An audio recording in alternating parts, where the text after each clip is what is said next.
زیات خلک داسې دي چې هغه ایم ایس یانې کړلي ام فیل یې کړلي پی ایچ ډي یانې کړلي هغه هسې ناست دي او یو نیم کس داسې راشي هغه پرایویټ ماسټر دا کړی اول ته یې له په څه پیسو باندې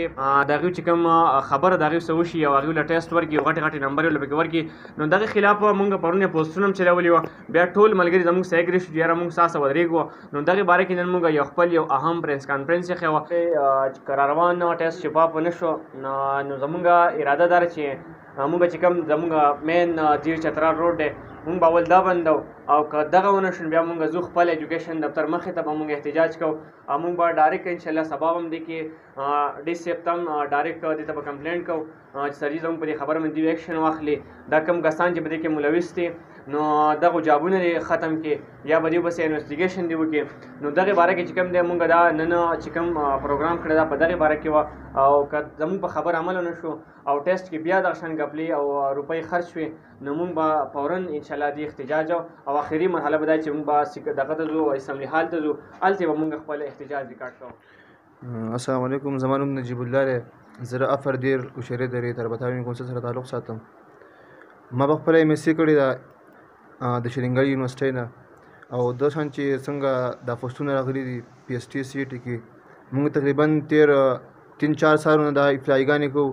او پیسې خپلې خرج کوو او د ټیسټونو چې کوم دی دې بارګینینګ کېږي تېر چې مونږ کوم د سی ډي ټیسټ ورکړی و هغې کې هم چې کوم د ډېر انتهایي ګران ټیسټ و هغې باوجود هم چې کوم دی هلکانو 98 دا نمبر یې اخیستي دي 90 دې پورې هلکانو نمبر یې اخیستي دي البته مونږ حکومت ته دا درخواست کوو که چېرې دې پهله چې کوم دی په 7 تاریخ روان چې کوم ټیسټ دی دا شفاف ونه کړی شو نو دې خلاف به چې کوم دی مونږ ټول طلبا چې کوم دي کوم چې اپلایګانې کړي دي هغه مونږ متحرک کوو او چې کومه د دیر او د پېښور شهرحاله دا مونږ بندو د اسمبلۍ مخ ته مونږ احتجاج کوو او د خپل حق مطالبه به کوو لہذا دا پرزور سره دا مطالبه کوم چې دا آینده چې کوم ټیسټ دا شفاف وکړی شي که شفاف ونه کړی شو نو بیا به چې کوم دی مونږ به مجبوره کېږو چونکې مونږ خپلې روپۍ خرج کوو او چې کوم دی مونږ ته خپل حق نه میلاویږي یو هلک دی هغه به ایم ایس سی کوم دی پرایویټ ایم ای به یې کړی وي او هغه چې کوم دی 9 بچی مې دا نمبر یې دي او یو هلک چې کوم دی هغه به ایم فیل کړی وي پی ایچ ډي به یې کړي وي او چې کوم دی هغه ته خپل حقوق نه حاصلېږي نو لہذا مونږ دا مطالبه کوو چې آینده ټیسټ چې کوم دی شفاف وکړی شي. رحیم زما جمشید نوم دی او د ابردیر وشیره درې پالم سره تعلق ساتم او ما به 2007 کې میټرک کړی تقریبا 12-13 سال وشو او دغه اپلایګانې کوو پی ایس ټي ته سی ډي ته خو د اوسه پورې زموږ د لږه چانس میلاو نه شو دغه بارګینینګ سټارټ دی او په خپله مې ماسټر کړلی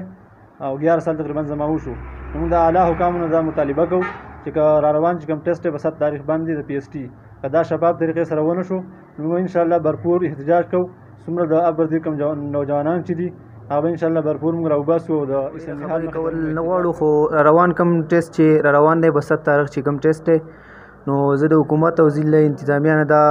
اپیل ورته کوم دا درخواست ورته کوم چې که په دې کې بیا څه غپلې وشوې یا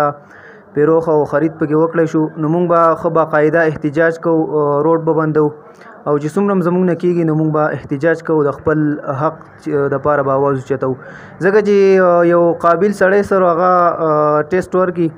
او هغه پکې پاتې شي بل کم ناقابله کس چې هغه پکې وشي نو دا قابل کم کس چې دا ناامیده شي ایم پیل او پی ایچ ډي کسان چې دي هغه پاتې شي نو زه د حکومت نه دا یو اپیل کوم یو